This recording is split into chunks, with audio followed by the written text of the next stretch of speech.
Take a look behind the curtain with a real whistleblower and American patriot. Prepare to embrace the uncomfortable truth because this program has no time for comforting lies. Here is civil liberties enthusiast, Second Amendment defender, and recovering FBI agent Kyle Seraphin.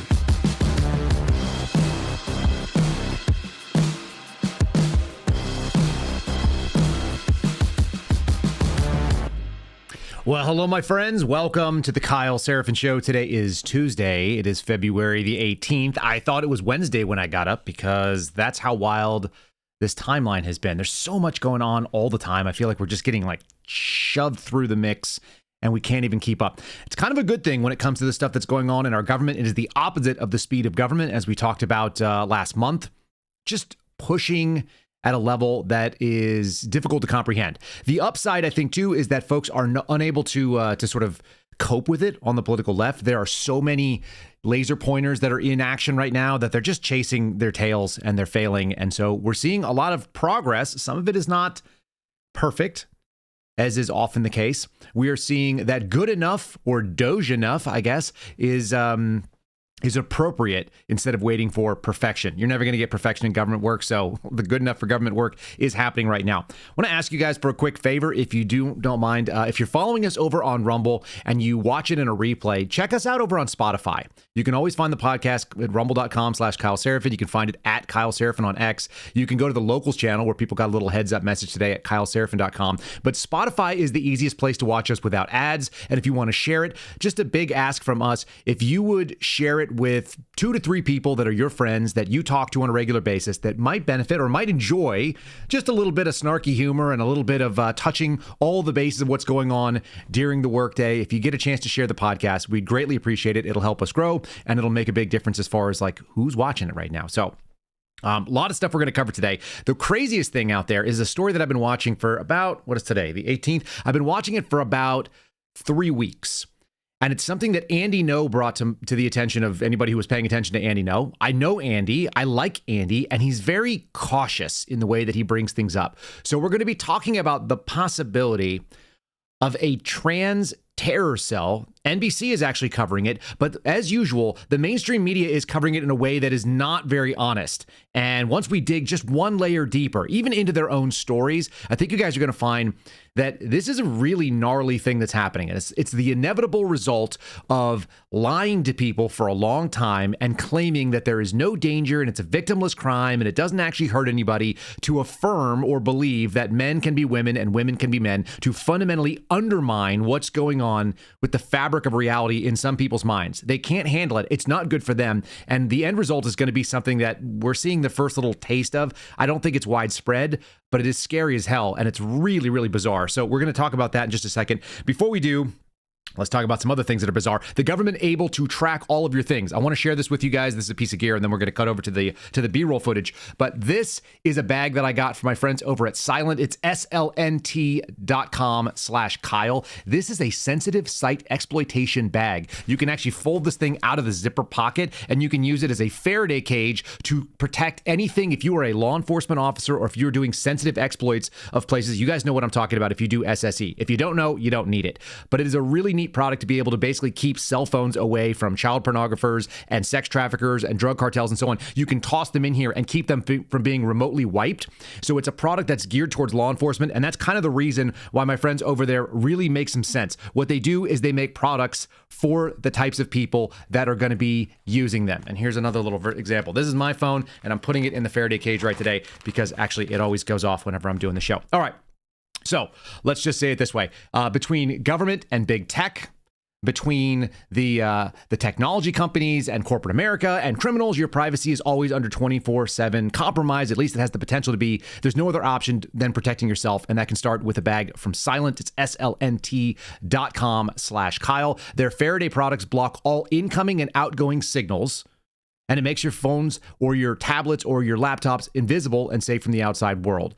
From a backpack to a phone sleeve like you just saw, even pants or patented signals, stuff that is military specific. You can get peace of mind with signal blocking technology so that your data doesn't end up in the wrong hands. And you just basically place your device inside of it like you saw, you close it up, and that's it. You're safeguarded from unauthorized access. You can go silent today with slnt.com/Kyle. That promo code will save you 15%. They're not the cheapest products in the world because they actually work. There are cheap versions you can find on Amazon. I used to test them in the FBI. They basically all fail. And that's not a joke. You just go through and try them, and they will eventually leak a signal. The silent ones passed my test. It was good enough for me. I would have used them on duty, and I'm happy to find them. slnt.com/Kyle, Kyle, 15% off, free shipping on qualified orders. Again, slnt.com/Kyle. We're going to get into the wild news of the day right now.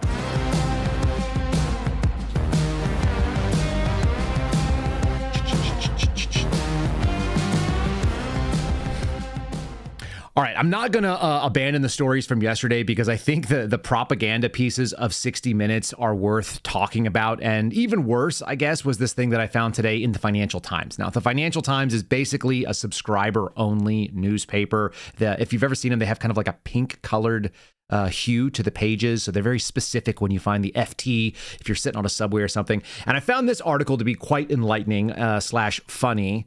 And I'll show you why in a second. It's Vance's real warning to Europe. Europeans need to reduce their dangerous dependence on an adversarial America. For some reason, the byline is also, it's accompanied by the picture of the man who wrote it. His name is Gideon Rachman, and there you see him on the screen. He's kind of a doughy looking version of, like, let's say like a Piers Morgan type with little round glasses and a balding head. And none of that has to do with anything other than he looks kind of European to me, like kind of a soft man who's lived in a soft life. And he's going to call America adversarial simply for saying you guys got to pay your own fair share. Meanwhile, Europe has been doing basically everything possible to live in a suicidal existence that is supplemented by American security. They have a false sense that Russia is their enemy. They basically never left the Cold War. I guess that makes sense because they live right next to Russia. It's not America's problem. And so if us no longer subsidizing your silly way of life of sending you $150 million so you can send $150 million to the charity of your choice in Africa or wherever else, this is kind of what Doge has been revealing. There's a ton of money involved in supporting pet projects for not even Americans. And that seems crazy. And I guess that gets to the deeper piece of what Vance is saying. People in Europe, in a lot of various countries around Europe, whether it be in England, there are people that were in France. You remember there were uprisings about people saying, hey, you've forgotten the people of France. Now, are they kind of commie-like? Yeah, probably. But they do have a perspective, and it is their country. And so you're seeing European elites, or what J.D. Vance referred to as transatlantic elites. They're not paying attention to the needs of their own citizens. And normally you'd think that to be a problem. J.D. Vance was actually on Twitter. Actually, I'm going to throw this on the screen here. Why not? I can just drag this on real quick. Stand by one. We're going to put this over here. And this is what J.D. Vance had to say on Twitter. I actually think it's a great response. And so let me just open it up and put it available to you. J.D. Vance's official account says, always funny to me that the, quote, listen to your people when they object to mass migration and censorship is bad, is treated as a threat to democracy. Do you know what democracy actually means? It's a worthwhile question. This article, I'm going to read a little bit of it because it's that arrogance. It's a hubris that you've heard talked about before. It's a pride, and it comes from a place of assuming that you're better than those around you. J.D. Vance took the stage at the Munich Security Conference last week. He issued a stern warning. The U.S. vice president told the assembled politicians and diplomats that free speech and democracy are under attack from European elites. Quote, the threat I worry about most vis-a-vis Europe is not Russia, it is not China, it is the threat from within. Here's the crazy part. A lot of people actually believe that. People in Europe, people that would otherwise be disinclined to agree with a MAGA movement or an isolationist stance. It's people who have looked out there and said, our country is not responsive to the needs of our country. It is responsive to the needs of other people. And that's why you're getting people on the left and people in the center left that are actually kind of going, yeah, is this the best way to handle it? Perhaps not. Are we going to be breaking some eggs as this omelet is made? Mm-hmm, we are. And yet, that's what you get when you don't pay attention to the citizenry. You can't crow about my democracy and not actually try to live by democratic principles. The Democrat Party did a fantastic job of doing that by installing somebody by a non-democratic, unelected situation for the nomination for president. They put Kamala Harris in for 100 days, right? Completely installed. And it was transparent to anybody watching it. Now, did we think that was going to work out in our favor? I wasn't real sure it was. I'm thankful that it did. This is what he said. This is the rest of it from Gideon Rachman. If Vance hoped to persuade his audience rather than simply insult it, he failed. Oh, well, maybe you have to realize that the audience wasn't the audience that he thought it was. I think this is the biggest problem. Indeed, his speech backfired spectacularly, did it? Convincing many listeners that America itself is now a threat to Europe. Oh. America is a threat to Europe. Why? Because we are not going to play ball the way that we have historically? That's not a threat. If America withdraws its support financially from all of Europe, that's not a threat. That's just people saying, look, I no longer consent to this experience that we're having together. That's not a threat. Only a fool would see this. So German politicians who have become very complacent, who have become, I dare say, entitled, which is the same thing we see in our federal workers, a sense of entitlement, like it's been this way and therefore it must always be this way. Pretty sure that's what Trump campaigned upon. How many times have you seen a prominent Democrat turn around and join the Republican nominee and say, I want to throw my support behind this person because I would like to resist the mainstream, the status quo? That's what Bobby Kennedy represents. That's what Tulsi Gabbard represents. Does it mean that we're going to back everything that they say? Probably not. It's not designed to do that. It's designed to open the tent to say, hey, if you want to talk about democracy, we'll show you what democracy looks like. It shows like we don't agree on everything, but at least we're entering the discussion in good faith. We're showing up to try something that it at least used to be done in this country, which is to say that we listen to the people, and the people have spoken, and there's some things that they want, and they don't trust you, the elites. They don't trust a Gideon Rachman. They don't trust people who say that, like this prominent European politician who supposedly told him outside, this was a direct assault on European democracy, which apparently has to be funded by the United States in order to exist. Sounds like your democracy is not that strong. And it sounds like it's not democracy at all. It sounds like oligarchy. It sounds like elitists that are running the show as long as they get the money that they want from somebody else. It's entitlement. Another senior diplomat said, it's very clear now, Europe is alone. Well, congratulations. You get to have to stand on your own 2 feet. It's kind of like kicking a petulant teenager out. Here's the crazy thing. They're not our enemies because we redeveloped Europe. Did we not? Europe had basically tore itself apart. The United States came in after World War II and rebuilt it, Marshall Plan and so on, crafted it in some of our own image, and also some of it got crafted by the Soviet Union, which is no longer the Soviet Union. And they've rejected, they lost, and we never let them actually move on from that. And Europe wants to be able to maintain that status quo because it's really addicted, just like your kids might be pissed if you kick them off the dole. If you kick them out of the house at 18 and give them a luggage for their 18th birthday and say, congratulations, you're moving out. You're going to get to have some independence. You don't like our house, our rules? That's fine. Have your own house. Have your own rules. A lot of people, at least my generation and before, and maybe not even my generation as often, got to experience that. It's like you want to be on your own. Wouldn't you want to stand on your own 2 feet? That seems like the opposite of what goes on right now. It's very wild to me. And again, if only they could have enough legislation is sort of the thought. America is built on principles of free speech. It's built on principles of free association, of freedom of religion. The only people that are doing that in Europe right now are ostracized from the European community. So the question of hate speech versus J.D. Vance speech, whether it's appropriate for him to do this, I found this kind of interesting little clip because apparently we're gonna have to relitigate the lead up to World War II. Again, when that dole started, when that umbilical cord between the United States and Europe really got so strong. We're going to have to talk about the Weimar Republic and the way that Germany developed into Nazi Germany. And there's a historically ignorant contingent of people that are acting like, one, it's always been this way and therefore it must. And two, they're acting like if there had just been enough censorship, we would have never felt with the dangers of the 20th century. For some reason, the leftist elite that exists in Europe have decided that oligarchy and those who know best, that's what oligarchy is, right? Elite rule, the rule by the best. We use it as a pejorative, but in theory, if the best were actually leading, then we'd be in good shape. An oligarchy, in theory, is not a bad thing. It just, in practicality, it turns out that they serve themselves because they're human beings, and man is a fallen creature, right? So they're trying to legislate the solution to this. If only we had enough controls on the people, while simultaneously praising democracy, if we could only control people enough, we could solve the problems of human nature.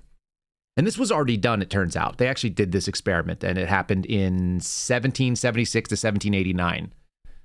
The American founding fathers figured out the closest thing, the longest running constitution in the world. Why?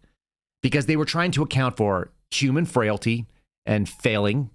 They were trying to account for how do you build a utopia, a word that literally means nowhere. How do you make a utopia happen? One of the greatest classes I had when I was in college, hands down, most of the college experience I had was actually probably not very useful to me. I don't use much of it, but I do use this. I took an American federal government course, which was essentially like Politics 101, U.S. Government 101. But I took it through the honors college at the University of Oklahoma. So instead of us going in and sitting and doing a survey of how American civics works, I already knew that. So what they did is we had a professor, his name was Keith Gaddy. He's a really great guy. He's still out there teaching, and we probably don't agree on everything. I've seen some of his writing, and it's like mixed bag. But I trust him to be an honest actor, and he's actually been tapped by various judges to redraw maps when they were district improperly. Anyway, Keith Gaddy's idea for this honors intro course, which was basically a freshman level course. I think I took it as a junior or senior. The course was study utopias throughout history and then try to understand what it was that the American founders were trying to do. And essentially, there are three pieces to a utopia. There's only three ways to make it. You may not know this, but this is the analysis that we came through the course. Number one, a perfect land, a land that has so many resources that no one could ever want for anything. That's one possibility. Number two, a perfect people that were so good, so just, so moral that they didn't require any sort of supervision. They would always default to the proper answer. Also nowhere. That's not real, right? And then the last one is a perfect system, such that the people, even though they were not perfect, or the land, even though it was not without infinite resources, was able to compensate. The system was able to solve the problem. Now, you can't have any of those things. None of those are real. They're platonic ideals, if you will. They are the idea that exists in theory, but not in reality. The American Constitution said, we have a good and moral people. We're going to get close enough to a perfect people. They won't be perfect, obviously, but we can aspire to perfection with the way that they live. And that was through Christian ideals. Whether you like it or not, that doesn't really matter. It's a Western tradition that goes back to the time of Christ. It's just what it is. That's how Europe was sent over to this way. That's how America was founded. So they tried to approximate the good and moral people. They had incredible, abundant resources on the American continent. In the United States, we have all the things. We have forests, we have mountains, we have mines, we have deserts, we have swamps, right? We have all of the types of things that you might see anywhere in the world. There are rainforests, okay? There are tundras, all of those things, all the geographic forms. So as we expanded America out from sea to shining sea, that manifest destiny, we actually were able to sort of grab that almost infinite resources, at least in the conception of the minds that we're dealing with this. And then the last thing is the closest to perfection in a system. The American experiment has basically been successful because it's been able to do most of all three of the things of a utopia. And America's aspiration is to form a more perfect union, aka a utopia. It's never going to be perfect. But the further away we get from it, the more that one side leans in on the other and tries to get the best people, or tries to tell people what to do, or tries to screw with the mechanics of a very, very good and decent system, the more you're going to have issues. If they could just legislate hate out, seems to be this new push. And again, it's leaning on the wrong thing. The way that you get rid of hate and hate speech and bad actions is through a social construct, not through politics and law. So let me play this. This is coming from a woman who was at the ACLU. She was at FIRE, which is a group that I've seen at libertarian conferences. She's talking about the idea now that is being reinforced. Like we talked about yesterday, that the Germans specifically, and 60 Minutes in their propaganda pieces, are trying to act like if they could just outlaw people's bad thoughts out loud, if they could just make people hide their crappiness, we'd solve this problem. It's absurd. It's not like this wasn't tried before.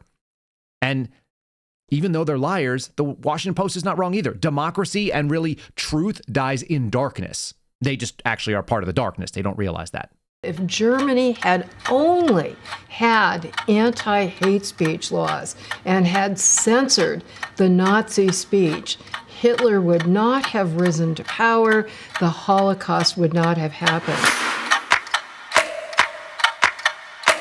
Some experts refer to that theory as the Weimar Fallacy, referring to the Weimar Republic from 1918 to 1933, and the word fallacy because it is in fact not true that there was free speech for hate speech, including Nazi speech, during the Weimar Republic.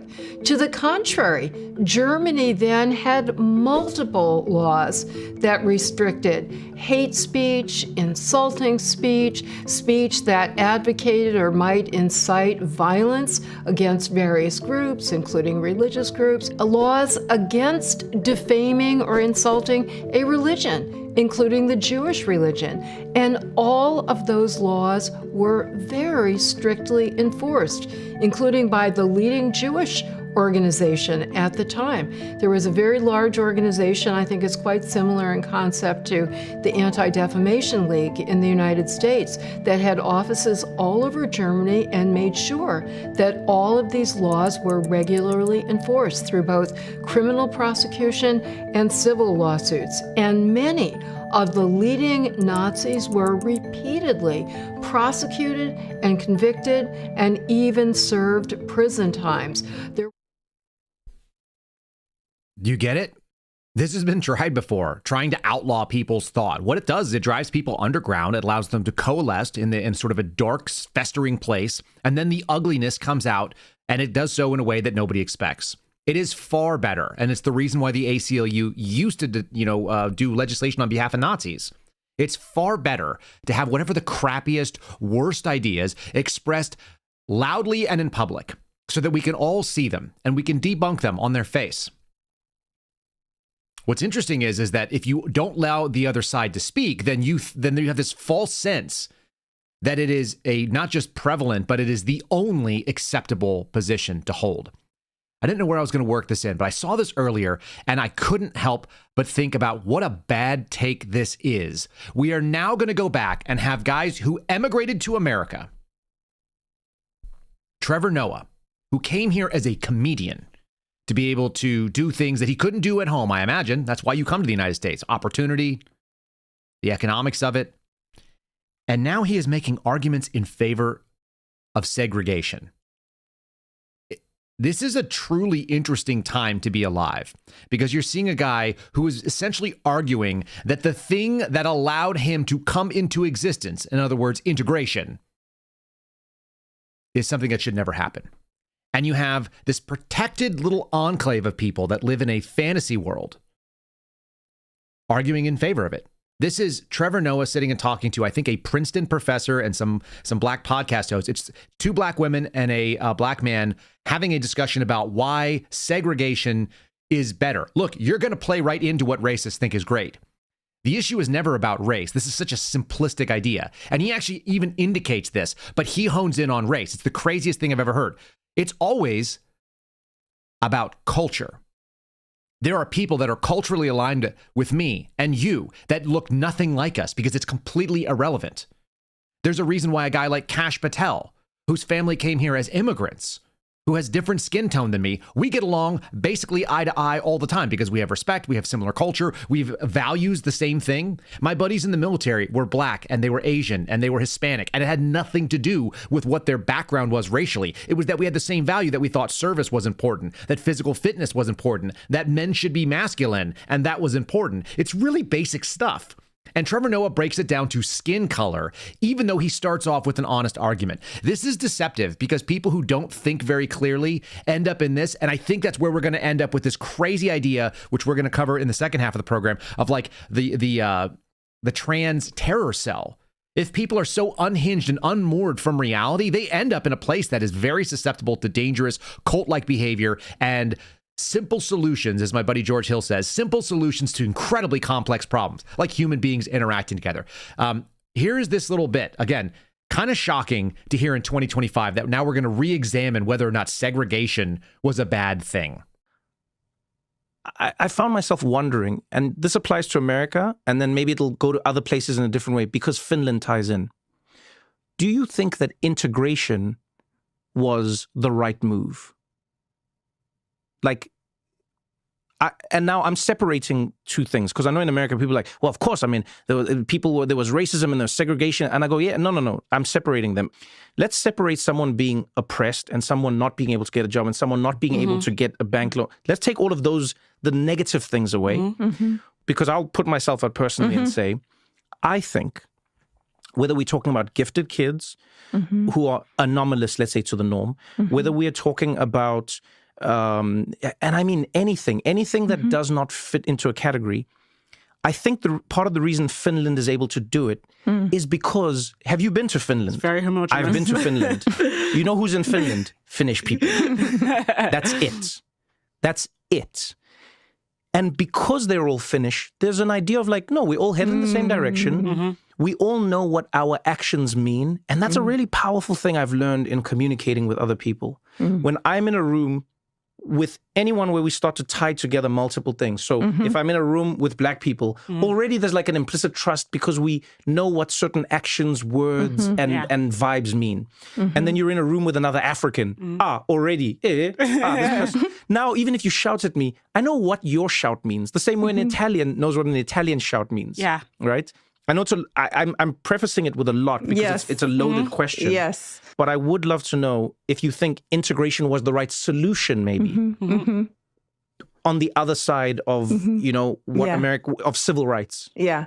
No, I don't. And I don't think it's actually that controversial when, if you understand that segregation and integration weren't the only options. Like within those two options, it may seem like integration is the more progressive. Like, of course, we don't want segregation.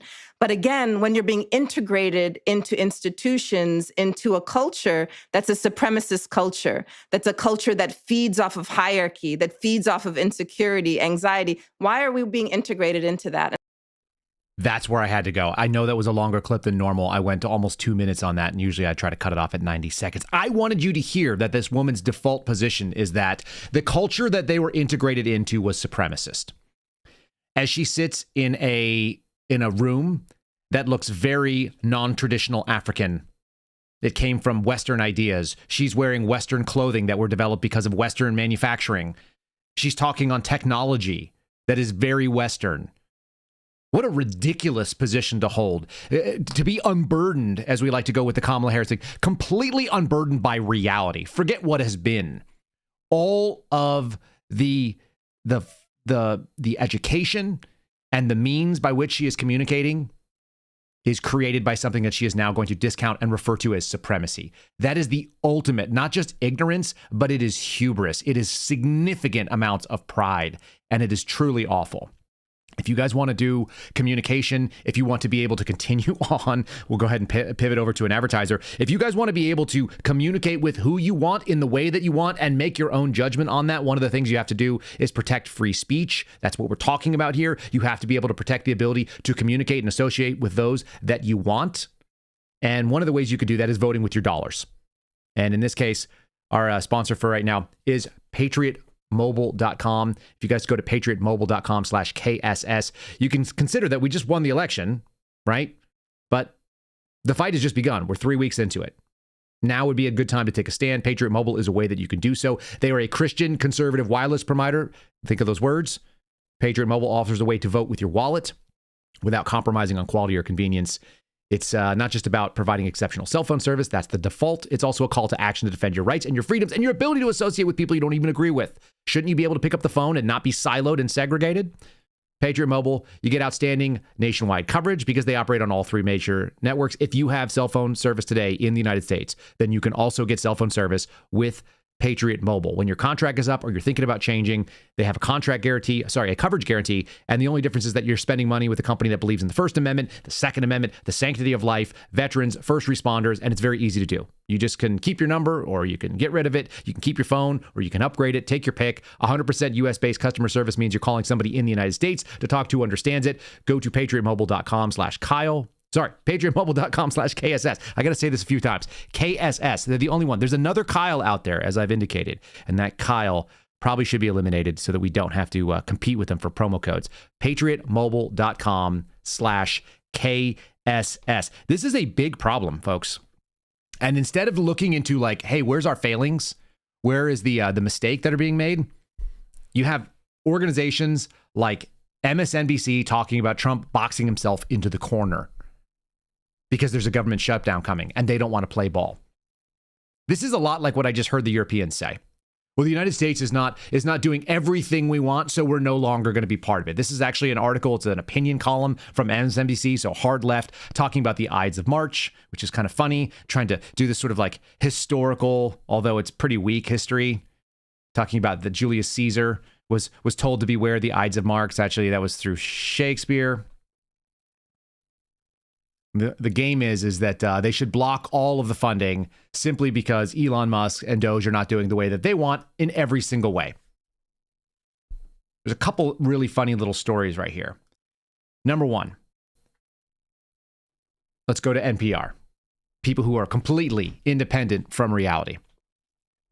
The Justice Department. The question is if you are asking people who work underneath the President of the United States in the executive branch to do the thing that the president said, and those people refuse, are you firing them? Is that a loyalty test?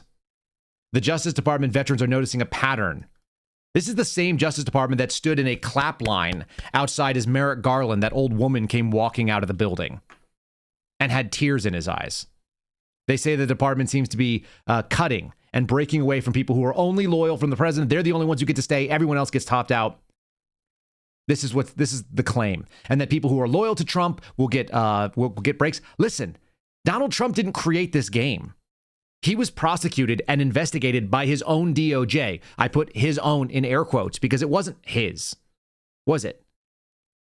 It wouldn't be yours if you told them to investigate you and then create all of the fake nonsense between Jim Comey and Andy McCabe, a bunch of anti-Trump people who were trying to resist the sitting president of the United States, who theoretically is their boss because that's how the Constitution works. All of the powers of the DOJ are coming out of Article 2. These people want to cry about constitutional crises, and having never read the document, it apparently is really obvious that they don't know how it works. They're upset that people are leaving their jobs in the federal government, like somehow they have a right to be there if they don't want to do the job as they are being asked. Here's another one from CBS. So not only is it a DOJ problem, by the way, DOJ Doge or Doge DOJ just got stood up yesterday on X, which is pretty fun. So Security Administrator stepping down. The commissioner is upset because she doesn't want to give over information. So now they got to have another person in the space. Listen, this was quote unquote breaking news for CNN. Here's a little clip of them announcing this stuff. Like, this is the biggest problem. Did any of you know who the Social Security Administrator was before? Do you give any rats, bums, who that person is? Or do you want them to just do the damn job and maybe not give all of our money away in fraud and waste and abuse? All right, we have some breaking news for you. The acting head of the Social Security Administration has resigned.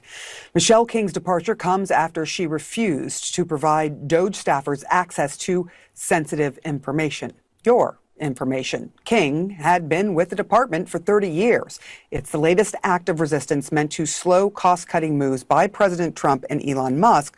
Doge had to go to court to gain access to Treasury payment systems, and it is fighting to enter a sensitive database in the IRS. Oh my God, she had been there for 30 years, and how dare they consider removing a woman that had been there for 30 years? Imagine if that woman had a MAGA hat on and pushed it out on Twitter, posted it on Facebook, was walking around or walked into the building the day after wearing a MAGA hat after the election. Right? Straight to jail. She's removed from polite society. The question is not how long you've been somewhere. It's not how much time have we been giving money to Europe, that we've been doing it for all of my lifetime and most of your lifetimes, if not the entirety of your lifetimes. That's not the question. The question is the person doing the job? Government is so backwards. It's all about credentialism. It's all about tenure. And it has nothing to do. This is the same reason that academia is so messed up. It has nothing to do with competency. It has nothing to do with achievement of the mission. Is that person willing to do the job as it is currently being defined by the person who defines the job, the President of the United States? Now, if the president is asking you to do something discriminatory that is otherwise illegal, good. You should be able to lose your job over doing the right thing. And if they're going to do something that they're not allowed to do, like, I don't know about accessing systems or why that's the big issue, but this is even funnier. This is coming from ABC News, which is generally speaking pretty balanced so far. The judge appears inclined to deny. Listen to the words. A judge appears inclined to deny a request to block Doge's mass firings and access to data. They are now speculating and weighing in on what the judiciary might do because, God forbid, they actually just let it happen and report when it does. No, we have to talk about how a federal judge is appeared inclined. These are editorials, but they are listed as news stories. And that is the biggest piece. The slanting and the movement from institutions that used to be trusted, they are gone. And it turns out that, like I said, we keep seeing this. There's two pieces of it. One, Democrats continue to pick up the 20% on the 80-20 issues. Do you think that most people in America would rather there be fraud, waste, abuse, payments of dead people, theft of our monies and sent overseas? Is that what they really would rather? Like regular people who are on the street that are like the decision makers, voters in a booth, they're like, you know what? Screw us.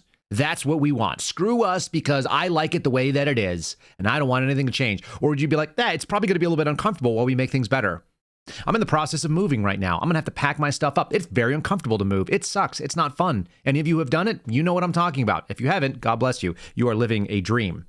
Most of us have. Most Americans have had to pack their possessions and go somewhere else. Why do you do that? Maybe because you don't have a choice. Maybe because you are trying to upgrade. You're trying to get your position incrementally better. You are fighting to make a change that is going to benefit you in the long run, but there's going to be some short-term disagreements and pain. Here's a really, really nice way of saying that. This is a guy named Zachary Levi. He was on Fox News. I think he's talking to Jesse Waters. And he's saying, we voted for this and we understand that it's going to take a little bit of time. And we hope that they don't take too much of the good stuff with the bad, but we understand that there's always going to be a little bit of a cost. It's not crazy. This is like a sensitive, compassionate, conservative approach. This is like a 1990s guy. Listen, for people sitting where we're sitting, I was very supportive of Bobby Kennedy. That led me to Donald Trump. And I am so grateful. I am so grateful that the election went the way that it did. And specifically because people like Bobby and Tulsi Gabbard are now in there and confirmed and can do the work. And listen, Doge is complicated, right? Like, there are a lot of people that are very afraid right now because there are truly good working people that work for the government that are getting lost in the cracks. And we have got to do something about that. Please, Elon and all of your team and whatever needs to happen, please don't let everybody fall through the cracks as we are doing what is necessary, which is to get in there and cut a cancer out, man. Sometimes they go in for cancer surgeries, doctors, and you lose some good, healthy tissue along in that. They don't want to do that, but it's a part of extracting that darkness out of there. And right now, that's what's happening. But there are good people that voted for Donald Trump who are losing their job. And we got to make sure that we don't leave those folks behind. Nope. That's not true. Some of them are going to lose their jobs. That's just what happens. And my friends who work in the government right now, who currently work for the FBI, have told me, hey, I might get cut too. That's okay. They have competencies. They have skills. Let me give you a harder nose approach on this. How about Shark Tank star and investor Kevin O'Leary? He's way less gentle about it, which is probably the attitude that you're seeing from Elon Musk and even from Donald Trump, that sometimes you got to come in there with a little bit of a wrecking ball and you got to break some things. So he advertises going even more aggressively, and it dumbfounds the people at CNN because they just cannot fathom it. Yeah, you voted for it. It might be a little bit of a rough ride. That's okay. Bumpy is normal. I think the issue is they're not whacking enough. There's this concept in private equity when you get a bankrupt company and you go in there, you cut 20% more than your initial read. And then you find, like a pool of mercury, the organization gels back together again. Always cut deeper, harder when there's fat and waste. The FAA, it's not the people. The code is cobalt. It's from the 60s. It needs CapEx put into it for the technology to be upgraded to make it safer. Fat like a chicken. All of these agencies are like big fat chickens dripping over barbecues of fat. This is the best barbecue I've ever seen, but I don't think it's happening fast enough. They're not cutting enough. Keep slashing, keep hacking while you have a 24-month mandate before the midterms. Cut, more cutting. Believe me, it's going to work out just great. Everybody should be happy with the nuclear code? Even with people with a nuclear code? Like, what if we just go to the exceptions? Yeah, he just said that. He's going to cut people that you need to have, and then you're going to have to figure out how to get them back. That's okay. Luckily, the Democrats are going to listen to brilliant thinkers like Don Lemon. I don't know why I found this picture, but I found it really funny. He's trying to lick a box of lemon heads in his suit jacket pocket, and he wrote an op-ed. He's going to help Democrats understand it. And I thought maybe he gets it. Like, you never know. Some of these people kind of do. They've seen the light, maybe. He says what Trump understands about the media that Democrats need to embrace. Okay? And he's halfway there. He really is. He said in the aftermath of the election and Kamala Harris's loss to Donald Trump, there's been much said about the Democratic Party media strategy. She received a lot of criticism for not appearing on Joe Rogan's podcast. But he said, I think it's an oversimplification. As a candidate, you can always do more. And I don't know if Harris going on Rogan specifically would have helped her beat Trump. No, it would not have. We all know that.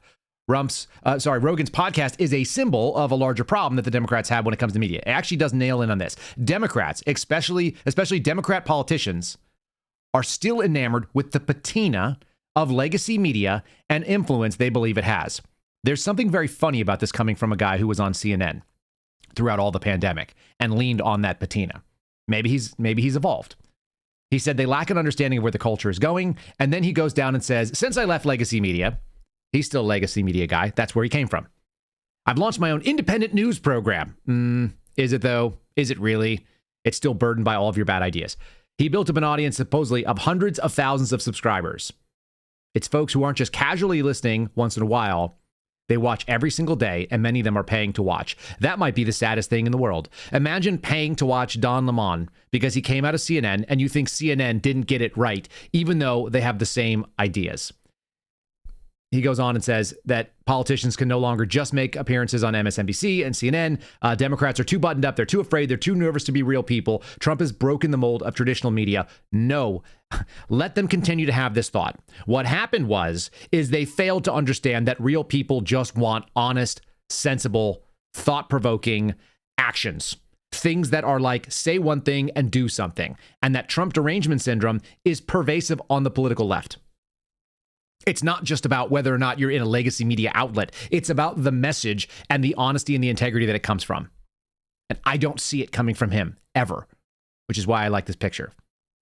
Elon Musk was loved by the left because he did things that the left loved and then hated. Why? Because he simply said, I'm still saying things that make sense. I think that these technologies are good. I think that this is a place we should go. I think this is how we should spend our money, that we should be more efficient. And then what you hear is like, but you're not supporting our guy, so you're done. That's the real problem. And Don Lemon has set himself up just to maintain a hard left. If he tacked towards the center left, which he's not doing there, it would be a different animal. Here is the worst interviewer in America, Sean Hannity, doing his piece with Trump and with Elon. And I like what Elon has to say. It's that people have this rabid reaction because they've been conditioned to be nuts. Now you're going to rescue astronauts. And now, and again, you do all of this. I would think liberals would love the fact that you have the biggest electric vehicle company in the world. Yeah, I mean, I used to be adored by the left, you know. Yeah, not anymore. Less so these days. He killed that, huh? I mean, less so. I really did it. Well, I mean, this whole sort of like, you know, they call it like Trump derangement syndrome. Yeah. And you don't realize how real this is until like you can't reason with people. So like I was at a friend's birthday party in LA, just a birthday dinner, and it was like a nice, quiet dinner, and everyone was behaving normally. And then I happened to mention, this is before the election, like a month or two before, I happened to mention the president's name. And it was like they got shot with a dart in the jugular that contained like methamphetamine and rabies, okay? And they're like, wow! And I'm like, what is wrong? Like, guys, like, you just can't have like a normal conversation. Yeah. And it's like, it's like they become completely irrational. Completely irrational. That's the problem, right? There's no rationality in it. And part of that is because the political left, and it doesn't mean that they're all nuts, it just means that the people that have decided to embrace the craziest pieces are running the show. And so as long as that's the case, you're not going to get a reasonable interaction. This is a piece from MSNBC. This is the place that we were going to go, this sort of trans terrorist organization, which sounds crazy as hell to think that that is even a possibility that exists. The article entitled that's entitled from NBC News, which again, they're shaving around the edges of reality. Leader of cult-like group linked to multiple killings is arrested in Maryland. Okay, cult-like, got it. Arrested. Okay, multiple killings. That sounds really problematic. This guy, Jack Lasota, 34, who goes by Ziz, Z-I-Z, was taken into custody Sunday on obstruction, trespassing, and firearms charges. Being investigated by the FBI, by the way, which, by the way, should normally lead. Why not? Why does it not lead? Well, then you go into the second story that they reference. They say the leader of a cult-like group that's been linked to multiple killings, including the fatal shooting of a Border Patrol agent in Vermont. You guys remember that happening? We didn't hear a lot afterwards. Why was that? Here sounds like why. Do I have this 100% confirmed? No. But I do listen to the source, Andy No, and I do know that Andy, who I've been listening to for probably 5 or 6 years at this point, maybe more. Andy, I've met in person. He is a very moderately, circumspect, cautious man. There's no other way to say it. The things that he makes, the claims he says, they are very, very cautious. He doesn't just say things for clicks, in my experience. He constantly pushes back from a position of reason, and he wants to know, is there evidence to back things up? And I will play you some of his stuff. The thing that I started watching probably about 3 weeks ago, at the end of January. Jack Lasota, 34, who goes by Ziz, and has espoused the dangers of artificial intelligence. Oh, that's what the cult is about, you think then? It's about artificial intelligence? Was taken into custody Sunday in Frostburg, rural area between Pittsburgh and Washington, D.C., blah, blah, blah. He's from Berkeley. He faces firearm charges, obstruction, hindering. 2 other people, Michelle Zagsko, I don't know, of Media, Pennsylvania, and Daniel Blank. This is where it gets really weird. None of these people are the people that they sound like they are. Allow me to throw the pictures of these folks up, because there's another article that is linked in this, also NBC. It's where that picture came from a second ago. How did a German math genius get drawn into a quote-unquote cult accused in coast-to-coast killings? Ophelia Blockholt was killed in a shootout with a U.S. Border Patrol agent. This is what happened on Inauguration Day. It's an unlikely end to a life that held so much promise. These people were all, quote-unquote, transgender people. Ophelia Blockholt was really someone called Felix Blockholt, and it was a man who dressed up like a woman. And all of these people are gender confused, whether they go as non-binary or they associate with the opposite gender. And that is all being skewed over and ignored by the mainstream press. Not even covered. So you have to go somewhere like this. You have to go to the post-millennial. You have to go outside of the mainstream media. The reason that the media, the legacy media, has died is not because they are too buttoned up, too stodgy, and not adventurous enough. It's because they're full of shit. They're absolutely ignoring the reality of what is going on around them. And I'm going to play you this clip from Andy No because I think it's worth it. This is him talking on January 31st, about what it is that he is seeing. And listen, he's very cautious about it, and it's taken him, I think, weeks of looking into it. He's kind of, he's single-minded in some of the focuses. He's called me up and just honed in on certain things. And like I said, still tends to be pretty fair-minded. Here's Andy No talking about this. I'm in shock. I think we are learning details about a trans terror cell in the United States that has claimed a 4th victim. So the deadly shooting of the U.S. Border Patrol agent on Inauguration Day in Vermont near the Canadian border is not just a story about a homicide. According to court filings and my own reporting and interviews with somebody who knew the deceased German national, these are 2 people who are linked or members of a trans terror cell that was based in California, who was involved in 3 prior murders. That's kind of a big claim. This group has several murders and also what they refer to as assassination attempts. And he goes on and describes some of this stuff, which is even wilder. You start digging into it. The individual who's in charge of it, or this person, Ziz Lasota, is a biological male who also identifies as a female. Then there's this woman, Michelle, who's a biological female, but identifies as trans non-binary. Then there's another man, unknown how the hell he notifies. Then there's this person, the German, whose name is Felix, but identifies as Ophelia. Yeah. You know what's really funny? When you guys listen to me speak and then you listen to someone like Andy Ngo, like I said, he's very deliberate. He's very cautious. It's the opposite of how I talk. I think I steamroll him whenever we have conversations. That probably blew your guys' minds just how much slower normal people talk.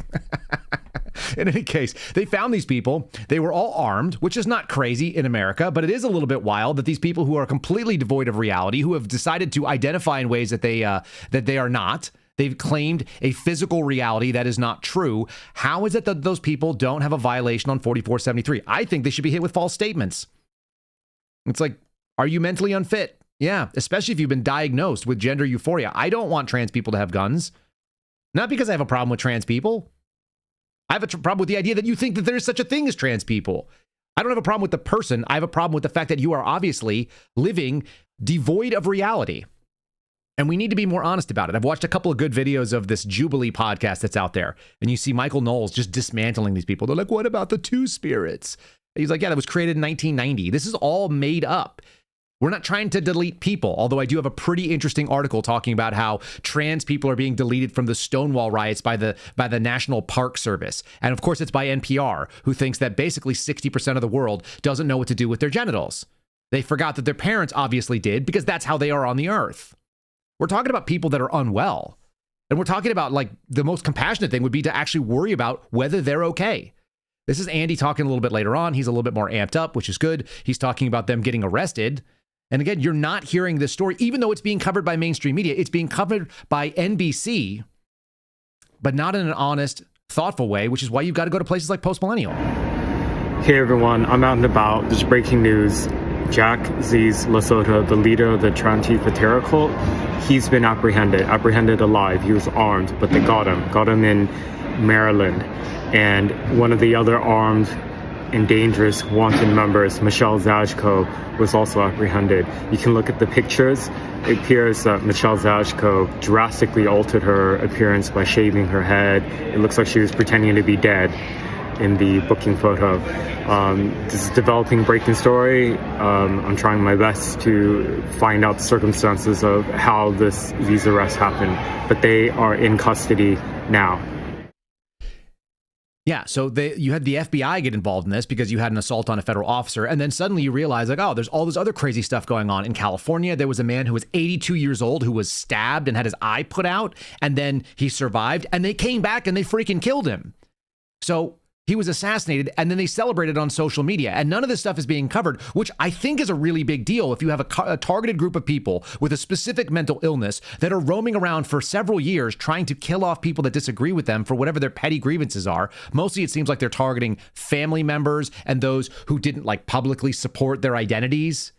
We're talking about people that don't understand reality. In any case, because of the way the media has been working on it, because of the way that they've gone out there and pushed this kind of stuff, it's the biggest reason why Americans don't look around and go, yeah, the legacy media makes any sense to me. They've pushed an ideology that is illogical, and it doesn't align up with anybody's experience, even the people that are out there. You notice every time you ask a question, they get so emotional.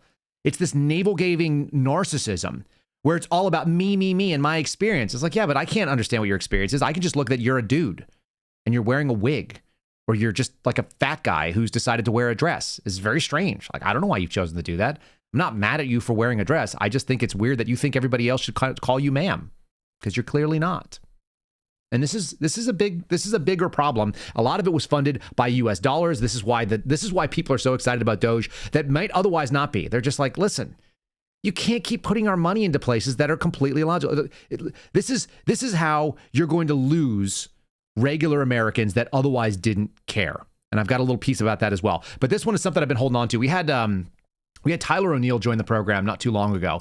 And he wrote a piece at the Daily Signal 2 days ago called USAID's Troubling Ties to the Woke Nonprofits That Were Calling the Shots in the Biden Administration. This is a truly like the wrong animal or the wrong part of the animal is in charge when the tail is wagging the rest of the dog.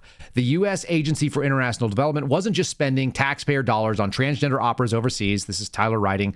It had a troubling connection with the leftist pressure groups that infiltrated and advised the Biden administration. He has a book called Woktopus, which we covered on a podcast. You guys are welcome to look into it. The Dark Money Cabal Manipulating the Federal Government. And what he's getting at is that it is completely backwards. Rather than the executive coming in and running the show, the way that you're hearing the resistance of people quitting the the Social Security Administration, they're quitting it. Why? Because they no longer have the say in policy. You've got Samantha Powers on the screen right here, who is basically running shadow government because they were putting U.S. dollars back into the system to now tell the Biden administration how to work. It's the opposite of what makes sense. This is inmates running the asylum. And I'm not saying that all these people are crazy, but clearly some of them line up with some real crazy ideas.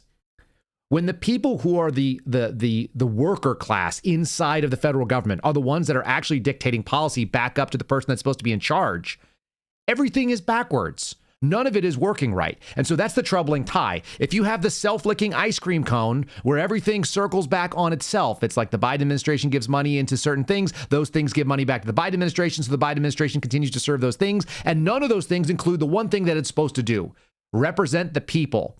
The same thing JD Vance was talking about. Why can you not listen to your people? You can understand why this would be such a dangerous and scary thing for them. Leaders have a choice in the free world, whether it be in America or whether it be in Europe.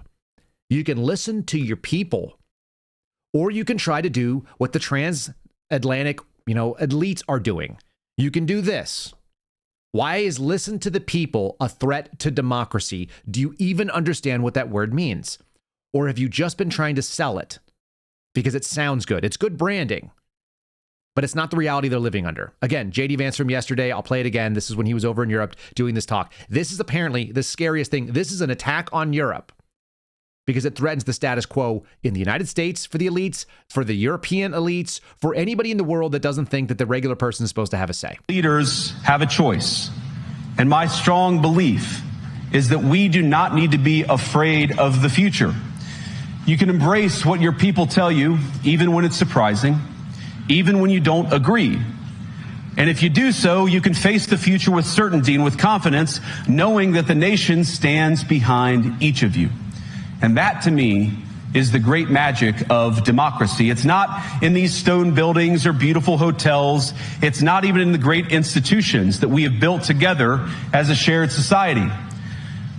To believe in democracy is to understand that each of our citizens has wisdom and has a voice. And if we refuse to listen to that voice, even our most successful fights will secure very little. So that's pretty straightforward stuff, you'd think, right? Is that not basically the idea that everybody is supposed to be able to have a thought? How about this thought? You were not allowed to express in this country in 2020 going into 21, you were not allowed to express your thoughts about things that were happening and being forced upon you, related to vaccines, related to a sickness that was going to shut down the entire world's economy, apparently, and you didn't get a say in it. If you had a business, it wasn't your business. They were gonna come in and tell you whether or not you mattered. The government was. It's the most antithetical thing to American liberty, the most antithetical thing to a population that thinks that they can determine their own outcome. And now it's starting to come out like, yeah, they always knew it was a scam. We know. That's why we're not listening to the legacy media. That's why we are not listening to European elites. That's why we don't give a shit about what these people have to say. And that's why you got a guy like a JD Vance. And for all of his flaws, and there are some, Donald Trump is a big FU. He was a middle finger the first time, man. He has two middle fingers this time. Because screw you. Nobody wants this. Listen to this on Piers Morgan. By the way, I despise this guy, but he's letting Dr. Birx, you remember Deborah Birx, the face of the COVID response under Trump, by the way, because the government was running the show and they were pushing it upon the president. The upside of seeing these Doge actions, it's the opposite of what we saw last time. There's actually a chance that the executive is running everything underneath it, or at least it's trying to, and it's taken a lot of work. Hence, chop 20% more like Kevin O'Leary said. Watch this lady talking about how they knew the vaccines were never going to work. Really? So did we, but we just got canceled and or lost our jobs over it. He made it very clear to every mom out there that his children were immunized about childhood vaccines. Yeah. And what we've done wrong in public health is we didn't explain that COVID vaccines were nothing like the childhood vaccines, and that the childhood vaccines, like many of the diseases, you get it once, you don't get it again. And this is getting the children to have that disease without getting the deadly consequences. That is not what the COVID vaccine was designed to do. It wasn't designed to prevent against infection. And if you look at the vaccine hesitancy rates, they've doubled since COVID. So we have to start addressing these things. We can't just ignore them. And Deborah, let me ask you, Deborah, I mean, given that you were the face of COVID from the Trump presidency at the time, do you share this doctor who I was with, do you share the concerns about the longer term negative impact of some of the COVID vaccines? The messenger RNA vaccine should have been rolled out for the people that were at risk for severe disease, because that's what the vaccine was developed for. But when we say that we're following the science and the data, we need to follow the science and the data. And the science and the data said people primarily over 65 or people with significant comorbidities were at risk for severe disease. Oh, is that why I lost my job? Is that why so many of you lost your jobs? Is it because they knew that it was people over 65 and those with significant comorbidities were the only ones that were going to be in danger of getting sick? Really? Jim Jordan actually did put her to the question under oath. I don't know if this is perjury or not. She kind of dances around it. This is why these people don't have credibility, because they squandered it. And they didn't realize that they were actually had a non-infinite, they had a finite supply of credibility, and it is flippin' gone. Well, here's what I'm concerned with. Let me ask the question this way. When the government told the American people that people who had been vaccinated couldn't get it, were they guessing or were they lying? I don't know. All I know is there was evidence from the global pandemic that natural reinfection was occurring. And since the vaccine was based on natural immunity, you cannot make the conclusion that the vaccine will do better than natural infection. What? You mean the argument we all made about natural immunity and why it was not being studied and why it wasn't being accepted as a reasonable option? None of that played? It's freaking crazy. I think this is why a lot of guys have opted out too. I've got this great little clip from Mike Rowe. I love Mike Rowe. I would listen to Mike Rowe just like read out of the phone book. I like his voice. I like the way he delivers it. I like everything he has to say. This is a very interesting thing. Men have essentially rage quit, a lot of them, from this society. Maybe you are one of those people. I think that you need to re-engage, and maybe you need to take some time and find a new way to operate. But it is very discouraging when you're a man and you realize that the rules are stacked against you. And we saw this. Mike Rowe is talking about why they have the Mike Rowe Works Foundation, which is awesome. It's just a cool idea. I've listened to him a couple times in person. He holds an entire room in his palm because of the way he talks. So here he is, a little short clip about men that have basically left the American workforce. This is what we're up against. We're up against like understanding that there is a thing called a man, and it does operate in a certain way. And the type of man that doesn't want to be part of the system is the one that looks out and goes like, nah, you're just screwing everybody over. I'm not going to be part. We got to take it back. And so I'm hoping that that's what the final result of Doge is. Here's Mike Rowe kind of talking about why he doesn't support 4-year degrees. So I interviewed this economist the other day, brilliant writer named Nick Eberstadt, who wrote a great book called Men Without Work, in which he argues and proves that 7.2 million able-bodied American men are currently not only not working, they're not even looking for work. They're out, in other words. Meanwhile, we have 7.6 million open jobs, according to the BLS, 2/3 of which don't require a 4-year degree, and many of which offer a 6-figure salary. Now, in a perfect world, we'd connect those 7.2 million men currently sitting on their ass with these 7.6 million open positions, but the world isn't perfect. So what we do at MicroWorks instead is offer work ethic scholarships to men and women who want to work, specifically men and women who want to learn a skill that's in demand. If that sounds like you, we've got $2.5 million burning a hole in our metaphorical pocket over at microworks.org/scholarship. Go get some. Yeah, I will play promos for MicroWorks every single day. Ever since the first time I ever heard him talk about this, since the advent of dirty jobs, it made perfect sense to me that there are people out there that have been sold a bill of goods. They've been told that they should go get a college degree in something, and they never needed one. They needed to go out and get skills. I learned very, very little, I think, in college. I learned a lot more in high school. And if I had learned a trade, I would have been fine with it. And so many of you. It's hard to change gears, but I think that's what we're asked to do. I think that's what this country needs to do, is change gears and accept hard reality, which is that tangible skills matter, and gender ideology nonsense like this, where you're lying to people, talking about a cult-like group, when in reality, we're talking about people that have not accepted the physical reality of their own body. It's a bad place. We can correct it, though, and we're seeing it like in real time. It's happening, and it's fast, and it's awesome. So good for that. That's the I think that's the advantage of Doge. I'm going to leave you guys with a song about where all your money has been going, which is pretty funny. Before we do that, let's go ahead and say, if you want to follow us on Rumble, it's rumble.com/Kyle Seraphin. I'll tell you again, if you'll tell a friend, I'd really appreciate it. It does make a big difference on how this show can grow. I see how many of you are loyal, and it's a fairly consistent number of the same types of folks listening to us. If you want to check us out on Spotify because the ads are too much, that's where you can see both video and audio. Download the app. It's actually worth it. You can find Rogan and other stuff over there. So check them out. You can always follow me on X if you want to get it with ad-free as well, and that's at Kyle Seraphin. The ones that we actually get the most credit for when it talks to like showing our advertisers is over on Rumble and additionally on Spotify. So if you want it ad-free, you got a choice. If you want to be part of the chat in the morning, always do that. Okay, I'm going to just say this. God bless you. This is where your money's been going, Americans, and then we'll dump into the American Radicals podcast with a raid. So if you want to stick around here on Rumble, you're going to see them. Otherwise, follow them at AmRadPod over on any place that you guys listen to your podcasts. Here's your money from Doge. United States, Canada, Mexico, Panama, Haiti, Jamaica, Peru, Republic Dominican, Cuba, Caribbean, Greenland, El Salvador, too, Puerto Rico, Colombia, Venezuela, Honduras, Guyana, and still Guatemala, Bolivia, then Argentina, and Ecuador, Chile, Brazil, Costa Rica, Belize, Nicaragua, Bermuda, Bahamas, Tobago, San Juan, Paraguay, Uruguay, Suriname, and French Guiana, Barbados, and Guam. Norway and Sweden and Iceland and Finland and Germany now one piece. Switzerland, Austria, Czechoslovakia, Italy, Turkey and Greece. Poland, Romania, Scotland, Albania, Ireland, Russia, Oman. Bulgaria, Saudi Arabia, Hungary, Cyprus, Iraq and Iran. There's Syria, Lebanon, Israel, Jordan, both Yemen, Kuwait and Bahrain. The Netherlands, Luxembourg, Belgium and Portugal, France, England, Denmark and Spain. India, Pakistan, Burma, Afghanistan, Thailand, Nepal, and Bhutan, Cambodia, Malaysia, then Bangladesh, Asia, and China, Korea, Japan, Mongolia, Laos, and Tibet, Indonesia, the Philippine Islands, Taiwan, Sri Lanka, New Guinea, Sumatra, New Zealand, and Borneo, and Vietnam, Tunisia, Morocco, Uganda, Angola, Zimbabwe, Djibouti, Botswana, Mozambique, Zambia, Swaziland, Gambia, Guinea, Algeria, Ghana.